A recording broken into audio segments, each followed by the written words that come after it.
It's time now for Countywide, a special presentation of Yavapai Broadcasting News. Join Paul David and Brad Miller as they talk with our community's leaders, newsmakers, and people in the know. You'll hear about the hot topics that affect all our lives here in Yavapai County. And now, here's today's Countywide. Welcome to Countywide. I'm Paul David. Good to have you in the studio today. If you remember back on August 13th the incident happened, but on August 15th we did a story about 36-year-old Mike McIntyre Payson. He was rappelling in Oak Creek Canyon and he fell 140 feet. Actually, it was a double fall, and we'll get into that. Firefighter paramedic Johnny Cedillo in studio today and firefighter Lars Romig in studio. And you were both involved in this event. That's correct. And this man survived. He did. Yep. And so we've been talking off camera here. We've got pictures that are going to show up about where you guys were all doing this rescue event. Let's start at the beginning. 911 call comes in. We've got a rappeller that's injured. You guys go out there. That's correct. When we got the 911 call initially, it was approximately 3 hours after he fell. It was a very jumbled. The location where they were at had absolutely no cell coverage after this gentleman fell, and it turns out that literally our dispatchers were only able to hear that somebody had fallen and that he may have been stuck still on a wall on a rope and was unconscious. He had people with him? They had people with him, or a party of 7 that were descending the canyon they were in Insomnia Canyon, which is a side tributary of the West Fork of Oak Creek. Is he the last one that was coming down? He was the second one to come down. There was one other person below him when they were coming down. But as Johnny said, the call that came in was, if you could imagine the "can you hear me now" term that we hear from cell phones, there was very little information as to even. Anybody who drives through Oak Creek Canyon knows you can't get cell phone. Yeah, so you can imagine. Okay, you got a choppy message. They did manage to get up in. They were able to get up. They were 2 miles in West Fork when they finally did get the first phone call in. And so that got the first initial units rolling to the lower West Fork trailhead to try and meet up with the reporting party. Okay, so we're there. We got people on the ground on both sides of this, because this isn't Oak Creek Canyon. Yeah, nobody's at the top yet. Yeah, originally it was just at the bottom, from the bottom, because we have no known. We still don't even know what the nature of this whole call is yet. We just got basically, like Johnny said, that this guy fell. He may be on rope still.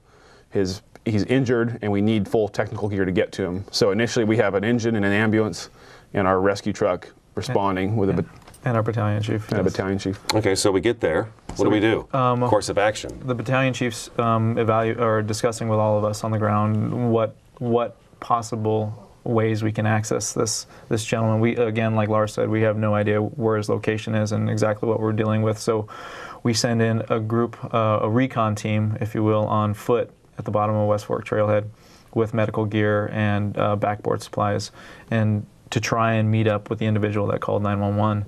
And simultaneously, the battalion chief requested DPS Air Rescue, who happened to be on another mission at the time, to come to our location to assist us. When we have technical rescues and we have high mountain rescues, we'll request them to come in and visualize the patient and get eyes on, so we know exactly what we're up against.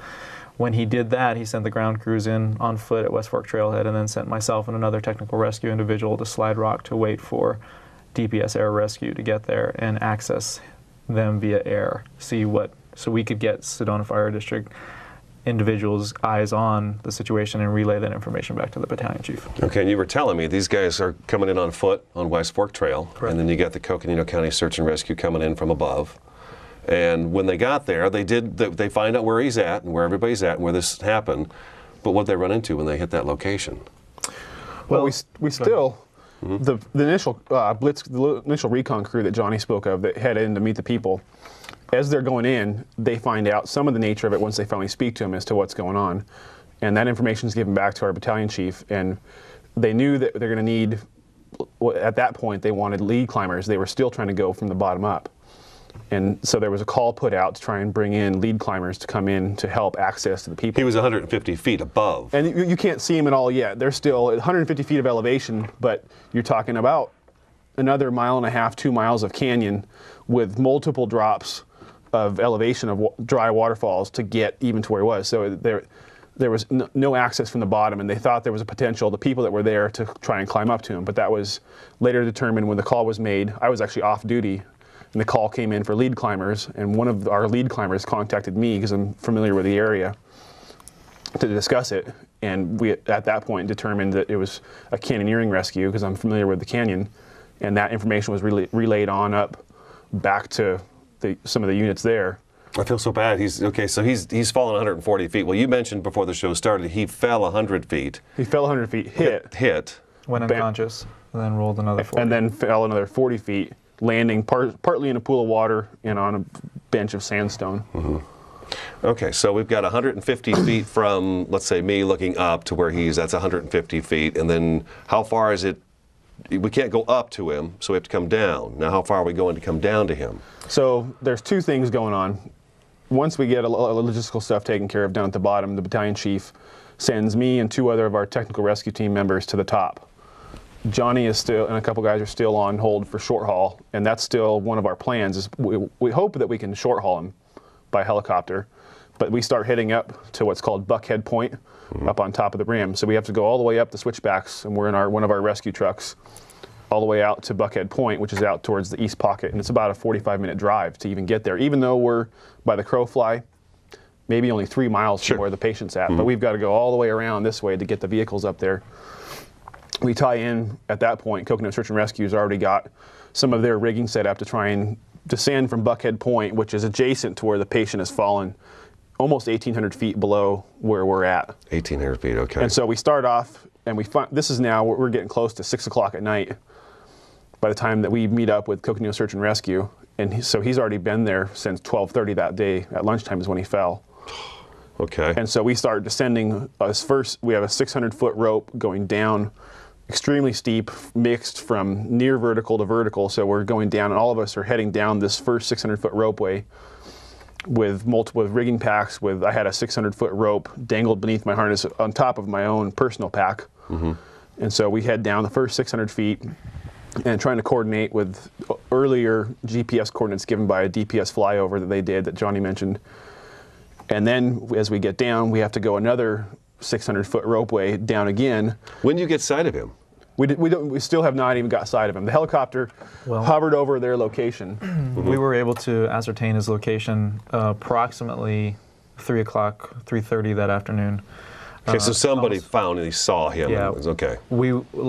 When we went, the battalion chief initially, like I said, the recon crews went in. Lars was sent up around the top to the rim. DPS ranger out of Kingman actually came in and landed, picked myself up and another technical rescue guy, so we could take a look at that the gentleman and find his location. When we did finally find him, we were able to realize that there was not access from the ground up. Are you guys amazed that he was still alive? The accident happened at 12, and now we're at 6 o'clock at night. You're still not even to him. We had no information on him at all, as a matter of fact. Okay. Until the ground crews were able to meet up with his party. 3 of the members of his party actually came out and called 911. The ground crews were able to meet up with him. We were told that he was still alive, but he was on the ground approximately 4 miles up the canyon at West Fork, but we didn't get an individual on the ground with him. That's what I'm asking next. Okay, what was the time frame? Okay, let's say 12 o'clock is the accident. At what point in time did we actually have somebody that was physically right there next to him and said, okay, this guy's still alive? Not until almost midnight. Shortly before midnight. So about 12 hours he's laying there. Yeah. So all banged up. The 2 individuals who made it to him, Victor Walco is a Coconino County Search and Rescue volunteer who happens to be a Guardian Air flight paramedic, and another Coconino County Search and Rescue volunteer named Mike Gedkes. So these 2 guys have gotten down there and they're with him. Okay, we have to take our first break already. Johnny Cedillo and Lars Romig, both firefighters. Johnny, you're also a paramedic with us in the fire district. We're talking about an amazing rescue that took place in Oak Creek Canyon back on August 13th. Stick around, County Wide will be back in just a couple minutes. 1, 2, 3, 4. The best songs ever made. Oldies Radio KKLD. I see the bad moon rising.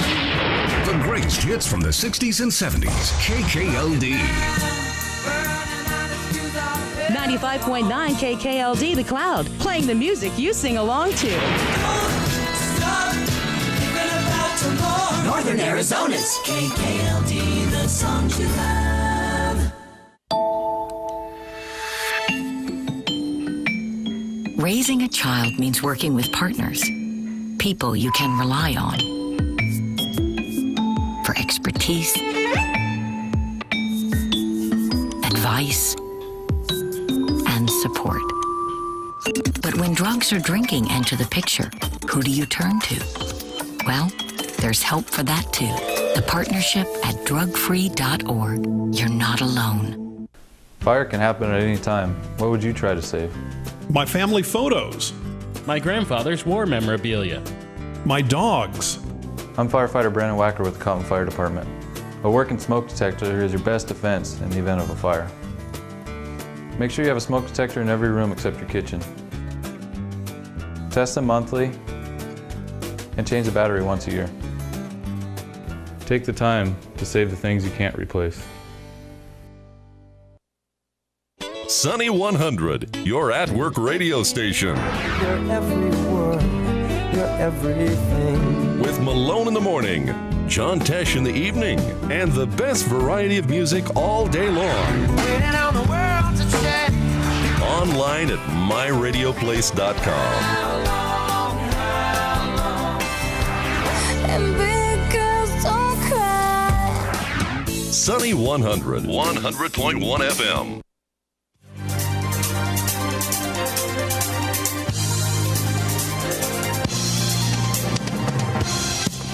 Welcome back to Countywide. We're talking about an amazing rescue that took place back on August 13th in Oak Creek Canyon. A man fell 140 feet. 36-year-old Mike McIntyre out of Payson. Lars Romig and Johnny Cedillo in studio today, both with the Sedona Fire District. All right, and you wanted to explain a little more. I mean, it's difficult for me to wrap it around my head. So yeah, do explain this to me. But it's 1,800 feet down to him. That is a long distance to go. We know now it took 12 hours to get to him. Yeah, so what happened when I started last time, around 6 o'clock, we started heading down from Buckhead Point, essentially straight down the left-hand side of the canyon. And we were going to try and line up with our coordinates that were given to us to get straight to him and rappel down 2 600-foot ropeways to finally get to the ledge that we were going to operate. Well, simultaneously at around the same time, at around 6 o'clock, 2 other members, Mike Getchis and Victor Walco, that Johnny just described, left out to go down the same route that the canyoneers and the patient had gone down the canyon. So they were starting from above, following the drainage course of the canyon to try and intercept them and make patient contact. And at around midnight is when they finally met them. And prior to that, they encountered around 8 rappels, multiple swims through ice-cold water that never sees much light. And they were, so once they finally reached the patient, it was nearly midnight. And at that same time, we were finally reaching around that 700-foot ledge above the patient. And at that time, some of the crews, we weren't going to send anybody down over the edge to unknown, so we had a little bit of downtime to put the crews down and have a little bit of rest and formulate our plan for first light. And the first plan initially was to hopefully get a helicopter in and short haul from his location was the potential. And so this whole time overnight, from midnight to the morning, Victor and Mike are with the patient, and they created a small fire and we're warming water, double bagging in Ziplocs and trying to keep the patient warm, because now we're running into hypothermia is a very real, serious thing. And he's still in his wetsuit because of the cold water they were negotiating, and they're stuffing these water bags in to try and keep him warm overnight. Oh, the pain he must have been. And they had, you know, understand this is backcountry, and he's very minimal amount of medical gear that they were even able to do. They were very small amount of stuff just to look at his vitals, and they're constantly giving us updates on what his vital signs are, and it was not good. He's in critical condition. I mean, respirations were... And hours and hours and hours have gone by. And I mean, yeah, and it's... Johnny, tell me his injuries. I mean, we get down there and we find this guy. He's got some serious injuries. It's a 140-foot fall. Yes, he broke both of his ankles. He dislocated his pelvis, which is literally the first time in the 9 years that I've been doing this that I've heard of it. He had a fractured spleen. He had multiple intestinal tears, and that's when you get into bacteria getting into your bloodstream and stuff. He had 5 intestinal tears, and he was just, and a head injury. He had been unconscious for a certain period of time, and he's still alive. Was he conscious when when somebody got to him? I know his fellow rappellers had gotten down to him and they had stayed with him until, you know, rescue personnel could get there. Was he conscious when the rescue personnel? He was. That is amazing. He had a brief moment of unconsciousness when the accident happened. When his friends got down to him, he was conscious, and throughout the whole process of being there, he was conscious. And actually, for considering his injuries, was very alert. How'd you guys keep him alive? They stayed with him, kept him warm overnight. In the morning, we brought down additional advanced life support equipment, fluids, and pain management medication. And so in the morning, we came down around 5:30. Myself and Aaron Sheehan from Sedona Fire were lowered with the Stokes basket, the litter that we were going to package him in, and all of this extra equipment, more warming equipment to warm him back up further. And when we first sat down on the ground in the morning, that first light, I mean, he did not look good at all. Well, I can imagine. And so we immediately, the plan was to get him packaged and treated, get IVs in place, and get all the medical stuff started going, and get him packaged as soon as we could. We got him packaged, and the first plan was to hopefully get the helicopter in and get him hooked up. And so the helicopter, right as soon Before we get him out of there, is he talking now? I mean, he's still conscious. Despite all these injuries, he's still conscious. And I find that so amazing, because before the show started, I mean, we've done stories where people have fallen off a stepladder, hit their head, and they die. A man in Prescott had a fight and fell and hit his head just falling down on the sidewalk, and he died a couple days later. Here we got a guy 140 feet. It's just mind-boggling, 140 feet. And it's almost, 24 hours now? Is it almost 24 hours? Yeah, we're getting about 18 now. 18? Okay. Yeah, we'll get to 24 hours, though. Okay, so now Mr. Mike McIntyre, he's ready to be taken out. Yeah, well, so we've got him packaged now, and as soon as we put the last strap on, the helicopter is ready there, coming in, almost perfect timing. They come in to try and attempt to bring down, they're going to heli-rappel another short-haul technician down in to help hook up and then extract the litter back out. Well, first they have to you have to determine whether they think they can do it. So they come in, and if you can imagine splashing in a bathtub, this canyon at this point now is widened up a little bit, enough the helicopter can start to come in, but they get down in there and they can't get close enough to us, and we're watching the helicopter maybe 200 feet over our heads, which is not close enough yet. And because it's such a small canyon, it's starting to rock the bathwater. So all of his air is recirculating, and you can see the helicopter losing stability. All right. So they look at a couple different ways, and they say, no go, we can't do it. It's too risky. Because I was going to ask you that, instead of rappelling all the way down there and taking all that time to rappel down to him, why not just have a helicopter come in and just lower you down? That was definitely an option that we considered, and we even considered it the day prior. In fact, when we went in on the initial flyover with the Kingman aircraft, we did in fact go in as low as we possibly could, but they have to do a series of power tests in the aircraft, and unfortunately, because it is a box canyon and drafts are so erratic when the air is disturbed, like Lars was just describing, that they have to keep an exit plan in place. And in a box canyon, there was no exit plan. So as the further he went down into that canyon, the more difficult it was for him to have an exit or a plan B to get out if he got into trouble, if an erratic wind came. And unfortunately, or fortunately, depending on how you look at it, we only have 125 feet worth of short-haul line from the bottom of that helicopter. So we can't do anything longer than that. You have to be very close then in order to do that. Mm-hmm. Okay. What went wrong with his equipment? Why did he wind up falling 140 feet? Real quick before we take our next break. So part of his thing was he liked, from what his friend said, he liked to go faster down the rope. And that's just his personal preference. But he's taking a little bit of a risk. And part of that risk, when you like to rappel fast like that, you aren't able to use a safety backup. It's a small pressic that if you were able to lose control of your rope, it grabs onto the rope and will help stop you. Mm-hmm. And he was rigged for lower friction. A long rappel, as you rappel, you lose more friction. He got going too fast, was unable to control the speed, and lost control of it. So he wasn't free falling, but he still was close, rode the rope through his rappel device without losing his brake hand, and rode the rope all the way down that first 100 feet, hit, came off the rope, and fell another 40 feet down to that next ledge. Let's take our second break. Johnny Cedillo and Lars Romig with the Sedona Fire District in studio today. They were part of the rescue of Mr. Mike McIntyre out of Payson back on August 13th in Oak Creek Canyon. I'm Paul David. This is Countywide. We'll be back in just a couple minutes.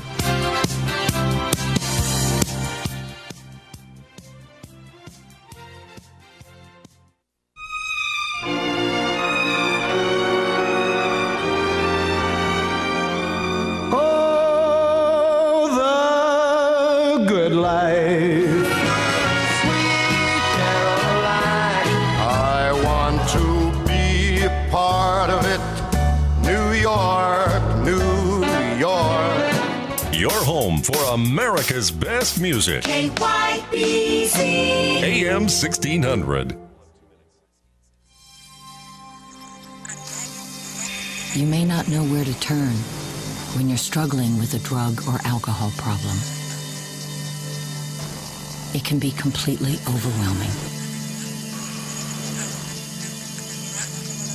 Even if you are not the one who's using. If you're a parent looking for help, look to the partnership at drugfree.org. You're not alone. Having a fire escape plan is very important to keep your family safe and together in the event of a fire. When you awake to the sound of a smoke detector and smoke in your room, don't stand straight up. Carefully roll off your bed and stay low under the smoke. If your door is shut, feel the door with the back of your hand. Slowly open the door if no heat is felt. Always stay low until you get to the outside of your home. Always have 2 ways out of your house and a specified meeting place somewhere outside your home. Home escape plans should be drawn up and rehearsed on a regular basis. This could be the difference between life and death if caught in a fire. Sunny 100, your at-work radio station. You're every word, you're everything. With Malone in the morning, John Tesh in the evening, and the best variety of music all day long. Waiting on the world to change. Online at myradioplace.com. And big girls don't cry. Sunny 100, 100.1 FM.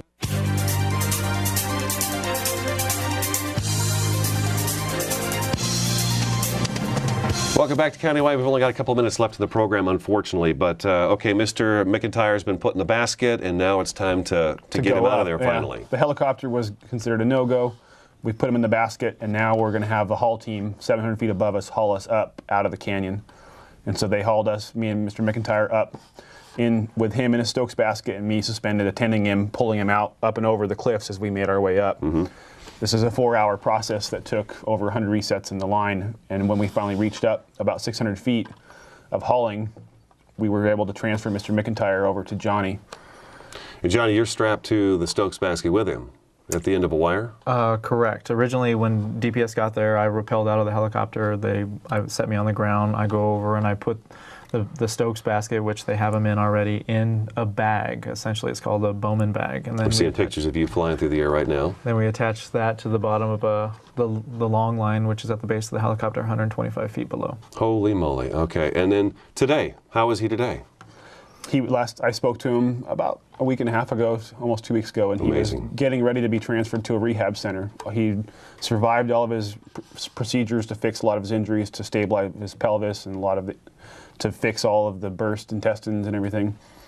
And he'll be going into a rehab center where he'll be doing lots of physical therapy to walk and get back. The stuff we take for granted every day, he's got to relearn again, which is always mind-boggling to me as well. All right, and we wanted to make mention real quick, we've got about 45 seconds left in the program. One of the men that was involved in this rescue passed away Tuesday night during the accident in Wickenburg. He did. Matthew Ewell, he was a civilian DPS Air Ranger pilot, and he was actually the pilot that flew the short-haul rescue on day 2, was actually fatally killed in a car accident Tuesday night on Highway 93. Yep. Mm-hmm. Had a head-on into an individual who, reportedly, just from what I have been told and what I've read, is that the individual in the SUV was aggressively passing multiple motorists when he went head-on into Matt's car and killed him. He'll be definitely missed. I mean, it's not like a valuable these resource. Type of people that do this type of work are easy to replace. So DPS Ranger these days is very, very short-staffed. Very. There just aren't enough pilots currently to so Mr. Matthew Ewell will be missed, most definitely. Well, guys, I got to thank you for coming in and sharing this story, because we've seen the pictures. Johnny keeps sending us pictures, and it's just amazing, the rescue. So it's good to have you guys out there, and thanks for what you do. Well, thank you very much for having us. All right, Johnny Cedillo, Lars Romig, both with the Sonoma Fire District. I'm Paul David. That's today's Countywide. We'll talk to you again next week.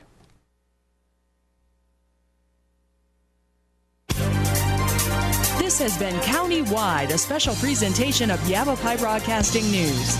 Listen in each Tuesday and Thursday as we tackle the hot topics and talk to the decision makers across Yavapai County. That's Countywide with Brad Miller and Paul David each Tuesday and Thursday on this Yavapai Broadcasting station.